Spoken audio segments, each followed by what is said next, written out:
American Traffic Solutions is no stranger to controversy, whether it's in the courtroom or in the court of public opinion. In Florida, many cities have used ATS for catching red light runners. But a state court found the way ATS issues tickets is unconstitutional. The court said having a third party issuing tickets on behalf of law enforcement violates state law. Now a class action lawsuit is trying to get money refunded to any person who was ticketed. It's that same process that has Tyler city leaders not wanting the speed camera program in their city. In a letter from Mayor Martin Hines to County Judge Joel Baker, Hines says the practice goes against the city's belief that the alleged violator of the city's traffic ordinances should have the opportunity to confront their accuser at the time of the ticket's issuance. And across state lines in Baton Rouge, Louisiana, our sister station uncovered 37% of ATS red light camera tickets were never paid in a single year. And enforcement of those is nearly impossible. It would cost the city as much to pursue the matter in time and money as it would if we could collect. And that's only if we could find that individual and collect against him. Causing both ATS and local governments to be out money, a portion of which would be used locally. In Tyler, Cody Lulick, KLTV 7 News. I'm sorry for this error in the process. Another apology from County Judge Joel Baker about the controversial school zone speed camera program. Today, the public's chance to tell the court how they feel about the 10-year deal with American Traffic Solutions. One, I think it's government overreach. And two, I think the cameras are a violation of our constitutional rights of privacy. Nobody wants to see kids get hurt. I don't think that's really what this is about at all. This is to raise revenue. Voices echoing concerns heard in Kaufman County, where there is a system nearly identical to the one coming to Smith County. Initially, it was described by one person as a cash cow for the county. Smith County Commissioner Terry Phillips was not present for the vote on the contract, but strongly opposes it. Why are we creating a solution to a problem that don't exist? Not everyone was against the program. One retired teacher spoke in favor of the cameras. You're either for improving the safety of children or you are against it. It's as simple as that. Despite the city of Tyler having a nearly 13% drop in speeding citations in school zones, he says the number is still too large. Are you telling us that 3,000 speed violations in Tyler school zones is not a problem? Are you saying that this is not putting our children in harm's way? Well, clearly I didn't properly estimate the negative side of this program. Smith County Judge Joel Baker admitting he made a mistake by not bringing school zone speed cameras before a public hearing.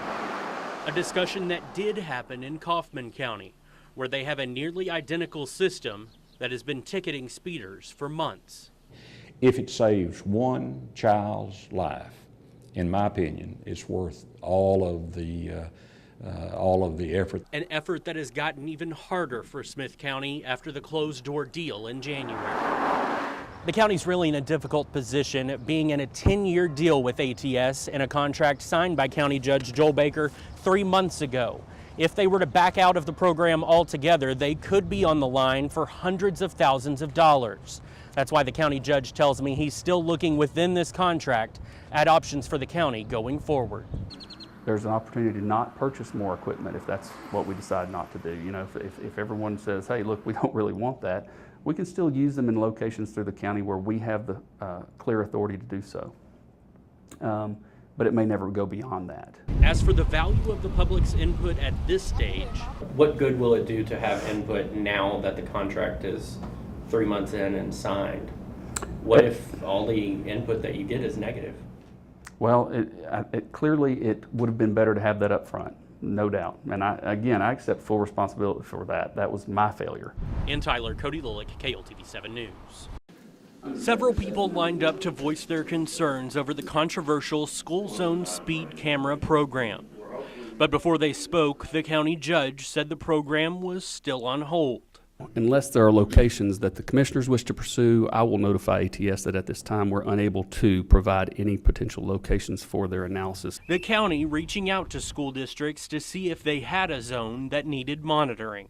The districts that did respond, ARP ISD and Troop ISD, both said they feel like their districts are adequately served by their city's police departments and did not need the cameras. And with no locations to send the equipment, I think based on all the conversations, that's all been placed on hold.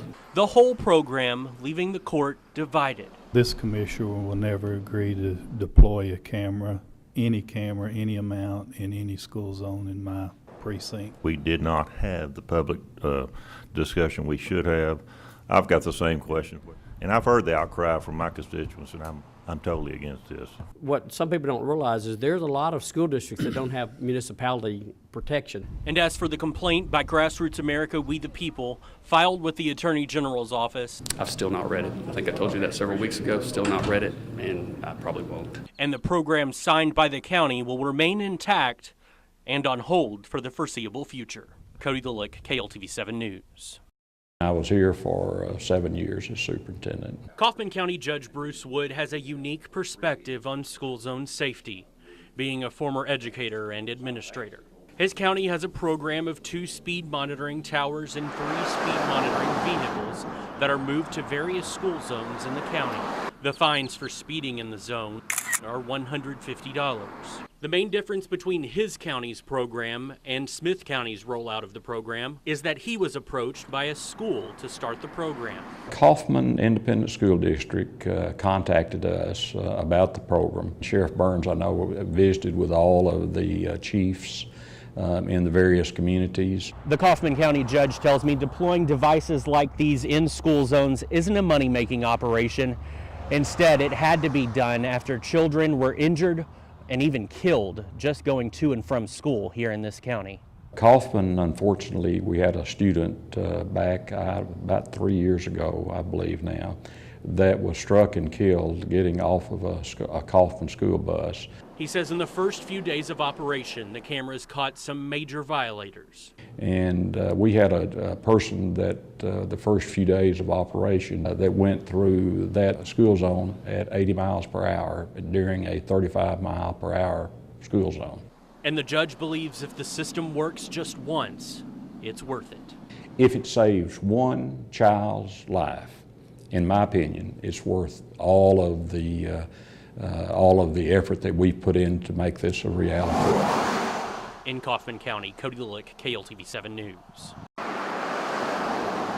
Kaufman County has a system of school zone speed cameras similar to the ones destined for Smith County. Their program has participation across the county. We're growing, obviously, much like Smith County is as well. So my belief is that it's a good program, and that's what I told Judge Baker. But Smith County's program is already without its largest city before this system is even launched. Tyler Mayor Martin Hines wrote to County Judge Joel Baker saying the program is potentially disastrous and potentially unconstitutional. If the city of Tyler feels that they have those covered already, then certainly wouldn't want to encroach on their territory. The city of Tyler, who called it potentially disastrous and potentially unconstitutional, what do you say to them? Well, I mean, everybody's entitled to their opinion, and I don't second guess that. I mean, if that's how they feel, then that's certainly their right to do so, and we believe it's working in Kaufman County. Wood says already the cameras have caught speeders, including one vehicle going 80 in a 35 mile per hour zone.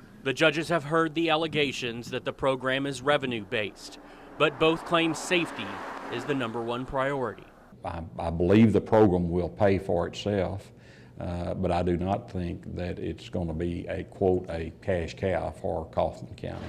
The program's future could be hinging on the actions of Austin. A bill by State Senator Bob Hall from Edgewood would ban the use of red light and speed enforcement cameras. As it stands now, the bill we'd be grandfathered in.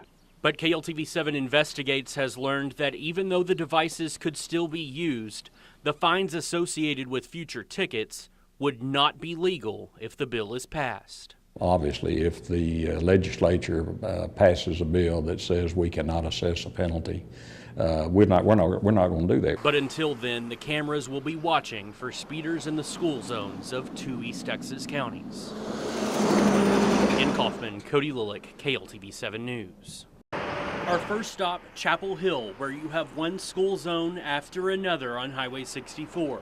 The speed limit, 30 miles per hour. 34, white car. 38 miles per hour. That one would have gotten a ticket with the camera. According to the sheriff's office, the schools have no dedicated speed enforcement other than deputies or constables who may be in the area. Our next stop, Owens Elementary, a Tyler ISD school outside the city of Tyler, meaning it is only patrolled if deputies or constables are in the area. The speed limit, 20 miles per hour. 28 miles per hour. And the next in line, still over the posted speed. 25, 24, 26, 28. They're going 30 miles per hour in a 20 mile per hour zone. As time ticked by, we found people blazing by the lights that were still flashing. Red truck. 39, 46 miles per hour. We only saw a few speeders in this speed zone in rural Tyler, but it brings up the question, just how many speeders is too many in a school zone? I really believe that right through here, a lot of cars do drive too fast. Ricky Leach has 2 kids who go to Owens. He thinks the cameras would be a good addition. I think they should be able to move it to where it can be put right here today, tomorrow be somewhere else. But as of now, the devices will be nowhere near Smith County schools until the district says they have a need for them. In Tyler, Cody Lilick, KLTV 7 News.